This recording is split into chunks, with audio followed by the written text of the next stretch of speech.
and welcome to the Common Bridge. We have a really special guest for you today, and his name is Mike Eizenberg. And Mike's an educational exchange specialist whose work is focused mostly in Cuba. And it all started in 1998, I think, when he asked his softball team just outside of Boston if they'd like to go down to Cuba and play a team down there. It was sort of a whim. And they all said sure. So he was sort of on the hook to get them down there, which was very, very difficult to do at the time, but he did. Still can't quite figure out how that all happened, he says, but he got down there. And since then, though, it's grown into a cultural exchange program. And Mike has started an organization called the Educational Travel Alliance, and it's widely recognized as the leader in cultural exchange programs in Cuba. And in full disclosure, I took a team down. Your faithful producer, Brian Kruger, I took a team down in 2017, a team of 16-year-old boys to play baseball, and we had a wonderful time, and that was all made possible by Mike Eizenberg. So today's conversation, and we'll join it here in a moment, Rich and Mike are talking mostly about Cuban American history and Cuban American policy. Now, Mike walks a fine line here because he's got a lot of friends down there, and also the government down there has allowed his cultural exchange program to exist. So this is kind of an interesting conversation as they sometimes dance around the big issues, but in a good way. And I think you'll find that they both, Rich and Mike, end up in the very same spot by the end of this episode. So anyway, I think you'll enjoy this, and we engage this program in progress. Brian, thank you for the introduction of Mike Eizenberg. Mike, welcome to the Common Bridge. I'm so happy you could join us today. Rich, I'm very happy to be here. The pleasure's genuinely mine. Great. There's a lot that's just not known about Cuba. Part of that is that people don't think about it until we have a crisis. Yet you've been working for over 20 years in Cuba, and I know that takes some sensitive negotiation with our State Department and with the Cuban government. And if we get into an area that makes you a little uncomfortable, just raise your hand and say we're not going to do that today. But Mike, what do they need to know about Cuba's history and maybe the intersection with the United States, which has happened several times during the course of that history? Well, the Cuba's history with the United States goes back really about 400 years because they're our neighbor. They're right next door. But our history became really intertwined at the time of the Spanish-American War, when Teddy Roosevelt went charging up San Juan Hill, and the, the the battle that Cubans had with the Spaniards had been going on for quite a while, and there were Cuban liberation fighters really active, trying to free themselves from Spanish domination for over 40 years. It took 40 years, and then just at the instant when Cuba was going to be able to liberate itself, the US stepped in. And since that time, that was really in 1902, since that time, our histories have been intertwined. Indeed, 90 minutes off of our southern coast, 90 miles, our southern coast. Most people, almost everyone in Cuba has a relative who lives here. Well, Jimmy Buffett actually sings about that. He's got a song called Everybody Has a Cousin in Miami. It's true. And if you go there, American culture is really a shared culture between the US and Cuba and many other places. But Cubans play baseball, Cubans love American music. They always find a way to see the latest American films. And really, Frank Sinatra, Nat King Cole, Lena Horne, go through the list. We're as big of stars in Cuba as they were here. Our histories really were intimately connected through 1960. When I was 12 in, I guess it was 1959, my friends and I used to play King of the Hill, where one team was Castro up in the hills and the other was Batista attacking, trying to get the hill. So our histories are really intertwined. Indeed. And my great Uncle John, who I met as a youth, was a veteran of the campaign in Cuba. Just a little personal connection there. And the relationship with Cuba grew, and then Batista came in. How did he come to power, and what did he do with it, and how did he leave power? Cuba was in a state of complete unrest. Think of the 1930s. In the 1930s, Cuba was the leading vacation destination for people from the United States. There were Pan Am flights, there were TWA flights, there were ferries, there were boats. And Cuba was the place that Americans got away to. At the same time, there was political chaos. There would be one president and then another president. There'd be the left and the right. And all of a sudden, this army sergeant, this strongman came in with the support of the military and took over. And when Batista took over, there would be different figureheads of different things at different times, but Batista was the power behind the throne. Everybody knows about the mafia's connection with Cuba, at least a little tiny bit. Many people, well, most everyone probably has seen Godfather too. Batista and the mafia were intimately connected, and Batista enriched his own pockets with his association with various mafia figures. In 1946, there was a big meeting of the mafia at the Hotel Nacional in Cuba, where they were sort of dividing up the spoils and who was going to get how much of it. And that was so the US based mafia, Chicago, New York, they were running the casinos there in Cuba for the US trade. U.S. was invested all over the place. U.S. architectural firms, U.S. construction companies were building beautiful monumental places. There were hotels springing up all over the place. It was a playground. And what was created was the haves and the have-nots. The haves lived in a bubble. There was so much corruption that even people who were well off were just tired of Batista's ruthlessness and just became tired. Fidel Castro actually came from a upper middle class family, and much of the support of the movement against Batista came from university people, from different people who just didn't like being controlled by a mafia controlled government. So here's Batista as the ruthless power behind the government, intertwined with the mafia, massive wage disparities. Would it be that the have nots were very impoverished and that the haves had everything and were indifferent? There were many people who were very impoverished. And then there was also a middle that wasn't so impoverished, but still felt the oppression of an authoritarian government. Sugar prices go up, the economy's better. Sugar prices go down. There were all sorts of different forces driving the Cuban economy. People in the middle all of a sudden would find themselves on the bottom. Once you got to the bottom, getting back up again was not easy. I see. So this is the social and political structure that Castro stepped into. And I think that triggered a couple of very important parts of the US Cuban history.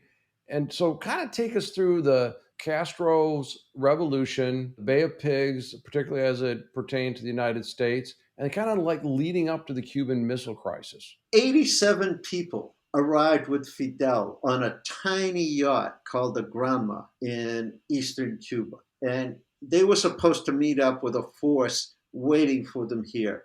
Well, it wasn't so easy to take the yacht from Mexico to Cuba, so they were delayed and the forces never really met up.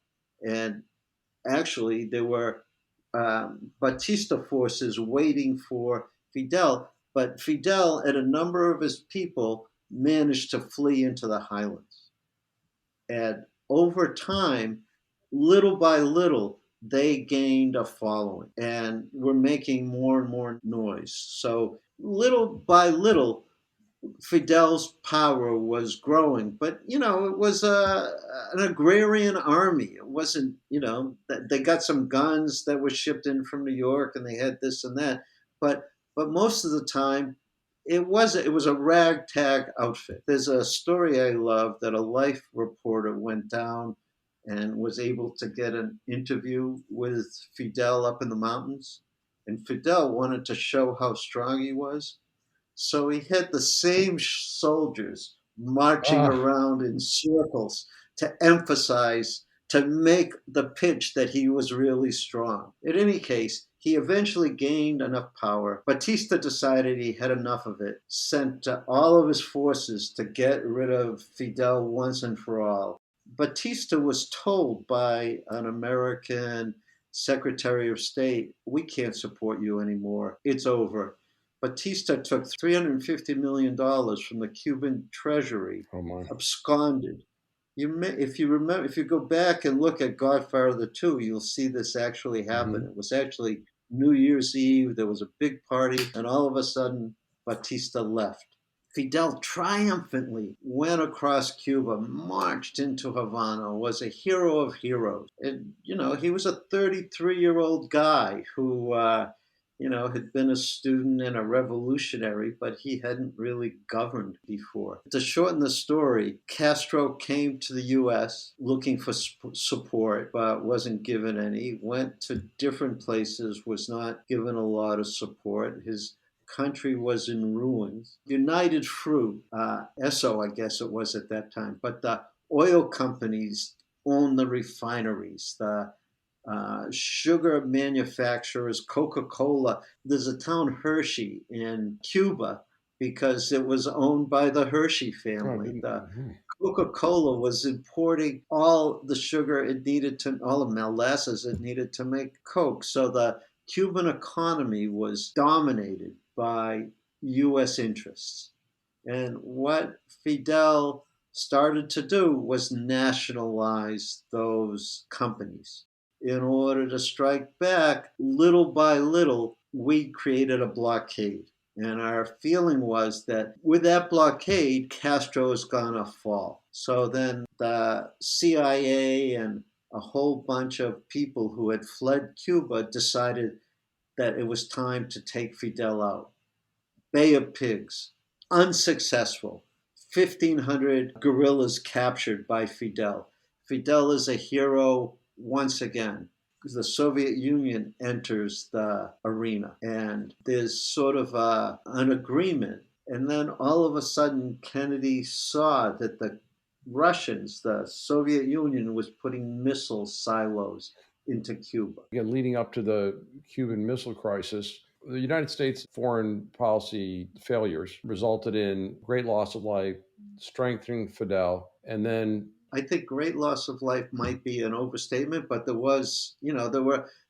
guerrillas never had a chance. Mike, are you familiar with a very famous book called One Hell of a Gamble? It's a really good description of the Cuban Missile Crisis and what led up to it and how we got out of it. One of the things, how close we came to nuclear annihilation, that the garrison commander, the Soviet garrison Right. commander, they had tactical nukes that had a range of about 3 miles that would take out everything within a mile. They had the authority to fire that in the event of an invasion, and that there were people in the Congress advocating that the U.S. military, and I think it was our elite troops, the 82nd Airborne, the 101st, were getting ready to invade, and Kennedy turned that down because it could have easily gone to a shooting war in that time. We were that close to nuclear annihilation. But since that time, we've had an economic embargo on Cuba. Life's been very difficult, and different times we've tried to think about repairing relationships. And I think our strategy was eventually Castro would lose power. I don't think anybody thought it was going to take 50 years, though. So when you kind of think about Cuba today, what's life like for the average Cuban? And why is it today now there's protests in the street after all this time of repression that Castro practiced, and lacks of basic freedoms of speech and movement and economics? We all saw the Mariel boat lifts and all those things that have gone on forever. What about today and the impact on the average Cuban results in this uprising that we're seeing or saw? I'm not sure what the status of it is today. Cuba became integrated with the Soviet bloc. Hmm. And in 1991 was a critical time when the Soviet bloc shattered. And that was a shattering time for Cuba. Something like 60 or 70% of Cuba's trade was with the Soviet bloc.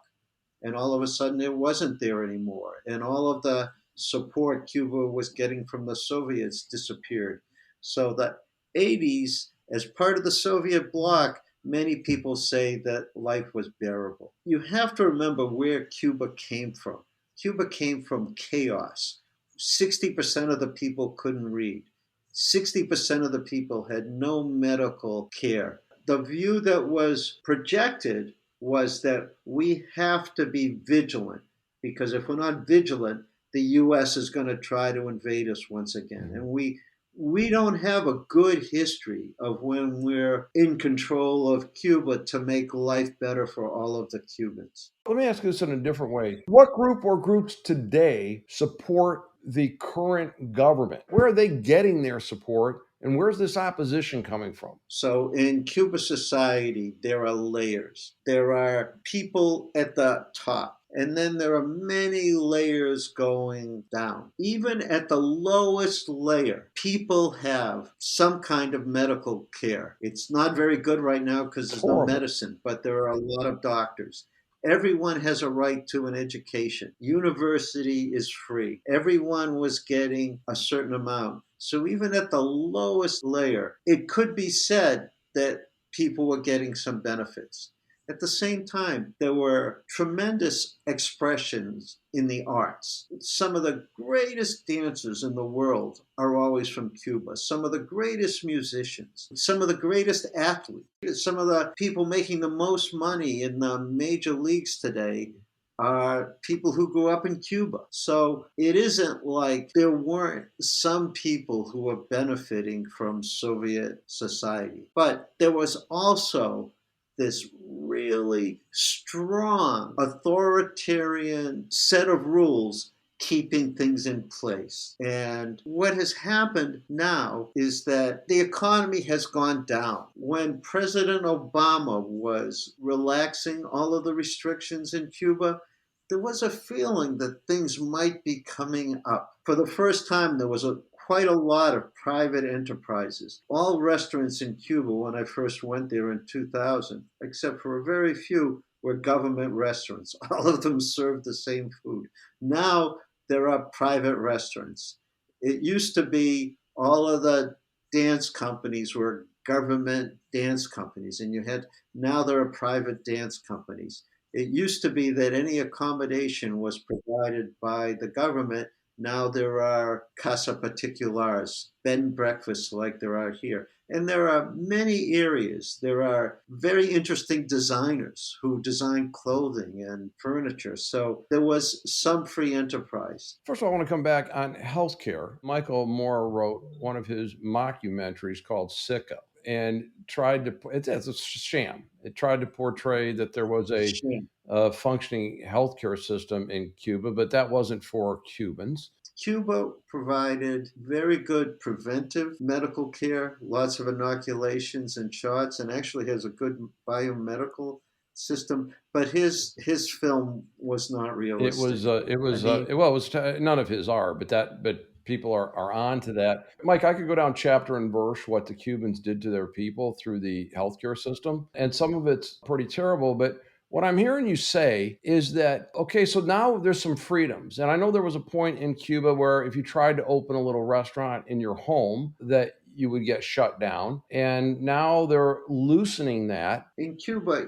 things get loosened, things get stricter. It's really hard to generalize, Rich. Under the Trump years, the embargo became much stronger. Mhm. Fewer people could go. Cuba is very intertwined with Venezuela. Cuba was getting a lot of oil from Venezuela, but then the US put pressure on Venezuela and we blocked oil coming from Venezuela to Cuba. So the economy in Cuba for the last 4 or 5 years has just contracted and contracted and contracted. Cuba was still getting some support from other countries, from other blocs, but under Trump, very strict banking regulations were put into play. And for that reason, it was very hard for Cuba to participate in international trade.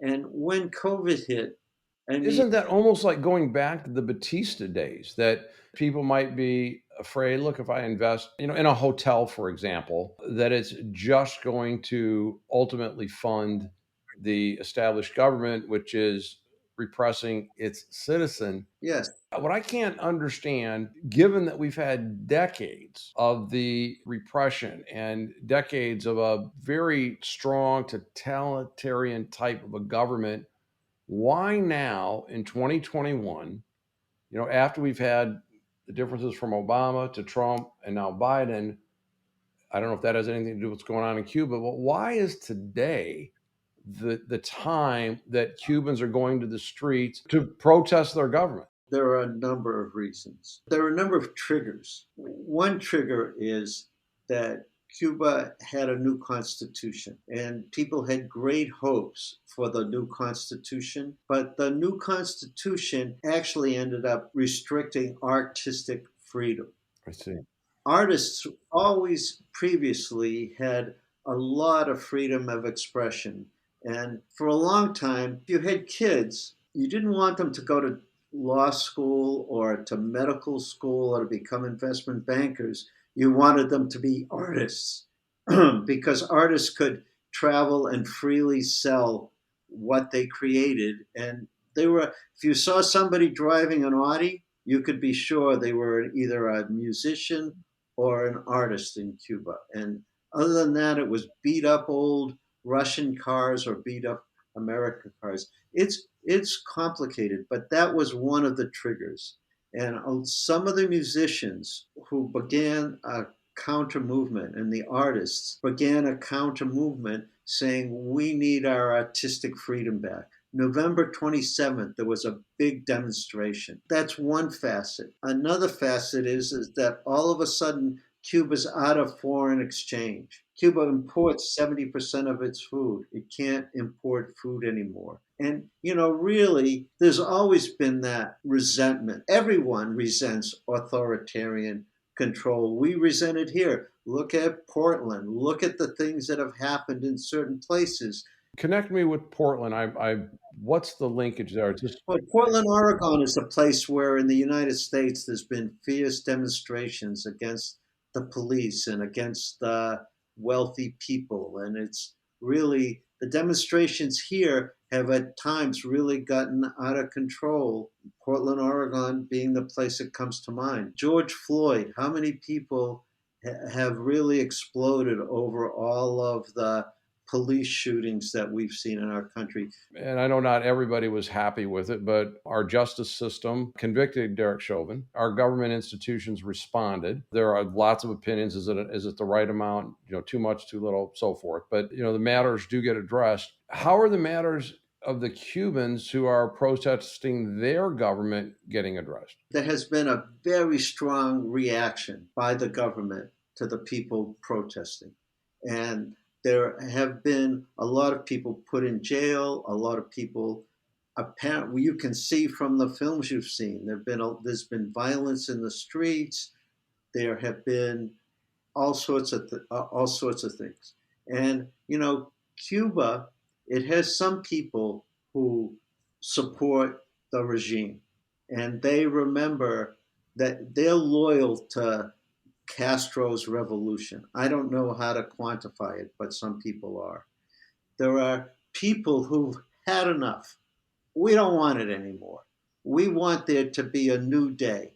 And there has to be a new day because 11 million people live in Cuba and 3 million Cuban Americans and Cuban Europeans and Cuban other things live other places. There is a lot of support from the people who left that we don't want that anymore. 62 years is more than enough. There are also I know people who are loyal to the government.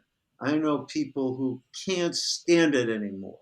And I know people who have children, who have kids who might be 18 who they're hiding at home because they don't want them to be taken to the military. And they have 3-year-old kids. And what they say is, we're afraid because nothing different has been offered. All we've been offered is this demand for change. But there isn't a leader, there isn't a Gandhi or a Martin Luther King or anyone who represents the moral authority to promise a new way. And for that reason, what you have in Cuba is, to me, it's tragic. So let me make sure I understand, Mike. So there's a portion of the population says, look, we can remember the Batista days. We're loyal to the Castro Revolution. It's not perfect, but we're good with it. We've dealt with not having some of the rights that we take for granted in the United States, but we're good with that with Cubans as Cubans. And then there's other groups of Cubans, if I'm understanding what you're saying, they're saying, no, no, we need to move to someplace better. We're going to the streets to protest, although technically we may not have the rights to do that. We're willing to be arrested for that. We're willing to be jailed for that. And we're doing that because we want a better thing. But if I'm understanding the nuance of what you're saying, there's not a center of gravity or a central person. So when we think about today, 2021, what would be some of the worst policies the United States could come up with if you were advising the Biden administration and you said, look, I've got two lists for you for Cuba. Here's a bad policies, don't do this, and here's a couple of good things. How would you advise President Biden? Rich, my field is international education and exchange, and what I care about is people. But my observation is that if I were President Biden, I would try very gradually loosening up some policies without asking for anything in return immediately, but then giving the Cubans a chance to reciprocate. My observation is that US policy has always gone from one extreme to the other. It went from Bush to Obama. Tighten up as much as you can. Loosen up immediately. Become a cruise harbor. Trump, clamp down harder than we've ever clamped down before. Biden, I got so much going on. Remember, we have a Senate. So the previous head of the Senate Foreign Relations Committee, a hawkish Cuban American, Marco Rubio. The current head, the Democratic head of the Foreign Relations Committee, Bob Menendez, a hawkish Cuban American. Biden needs every vote. There's no center. There have just been thousands of Cuban Americans showing up at the White House saying, end the blockade. There are thousands and thousands of Cuban Americans in Cuba saying, let me send privately some food to my family, but squeeze that government as hard as you can. There isn't a center. So to me, and what I saw work in my work in Cuba is I was able to progress things little by little. And, when I first went there, no Cuban had a cell phone. I could have a cell phone. I'd leave it in Cuba and let my friend use it under my name. Now everyone has a cell phone. There used to be no internet access. Now there's surprising amounts of internet access. I care about people. My concern is that there's food and medicine for people everywhere. Indeed, I think it's tragic that every one of my listeners would agree, or most of them would say, yes, I'm not a politician. I care about people. It's not supposed to be that way. The politicians are supposed to care deeply about people. They're supposed to do work to help all of us. Instead, they spend time fighting each other. And Mike, I know you're doing some amazing work there, and I'm picking up the nuance of what you're doing, incremental change, and even with hawks like Senators Rubio and Menendez, that at least can we agree that we can get food and medicine, all right, and maybe modern technologies into Cuba. When you think about the implications, Cuba's going to thrive one way or the other. And we should make them continually look to the United States or encourage them, not force them when I say make them, but encourage them versus, make the mistakes that were made 60 years ago where we pushed them into the Soviet bloc through some missteps. And that the Cuban Americans or the Cubans who become Cuban Americans are, very proud Americans.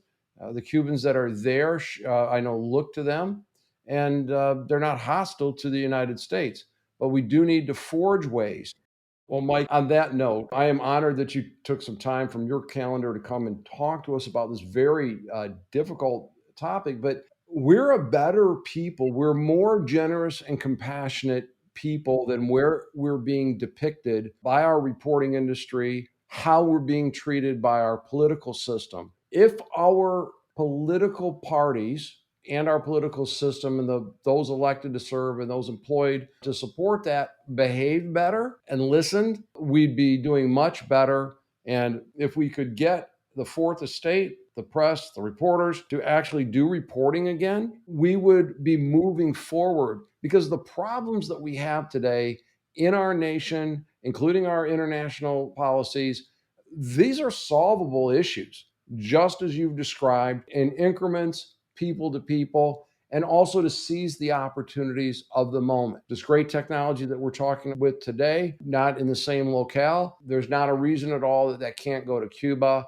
to South America, and around the world to unite us more as a people. So we've been talking today with Mike Eizenberg on The Common Bridge. The Common Bridge, of course, is available at most podcast outlets and on YouTube TV. Look up Richard Helppie's Common Bridge. And of course, always at richardhelppie.com. We'll have Mike's full bio up there and some links to some of the organizations that he's engaged with. What a great opportunity, Rich. Thank you. And so now for today, this is Rich Helppie with my guest, Mike Eizenberg, signing off on The Common Bridge. You have been listening to Richard Helppie's Common Bridge podcast. Recording and post-production provided by Stunt 3 Multimedia. All rights are reserved by Richard Helppie. For more information, visit richardhelppie.com. Thank you for watching Richard Helppie's Common Bridge. Please click the subscribe button below. Also, tune into our podcast, Richard Helppie's Common Bridge, on Apple, iHeart, Amazon, and others. Also, be sure to visit us online at richardhelppie.com.